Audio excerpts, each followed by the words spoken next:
మొన్న పొంగిలేటి గారు 7,15,000 కోట్ల అప్పు ఉండే అయినా చాలా కష్టపడి రుణమాఫీ చేసినామంటాడు. అది సగం కూడా కాదు. మేం చేయలేదా? 72,000 కోట్ల రూపాయలు రైతు బంధు ఇచ్చాం, 30,000 కోట్ల రూపాయలు రుణమాఫీ కింద ఇచ్చాం, రైతు బీమాకు 10,000 కోట్ల రూపాయలు ఖర్చు పెట్టాం. ఇవన్నీ మేము చేసినవి కావా? ఆస్తుల కల్పన చేసినాం. రైతులకు అనేక వర్గాలకు ప్రభుత్వం సహాయాన్ని కూడా అందించింది. కానీ మీరు ఇలా అప్పుల పేరు చెప్పి తప్పించుకునే ప్రయత్నం చేస్తున్నారు.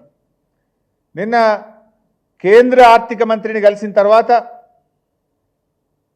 ఉప ముఖ్యమంత్రి ఆర్థిక మంత్రి నిన్న మాట్లాడుతూ బీఆర్ఎస్ ప్రభుత్వం అప్పులు బాగా చేసిందని చెప్పే ప్రయత్నం చేసిండ్రు.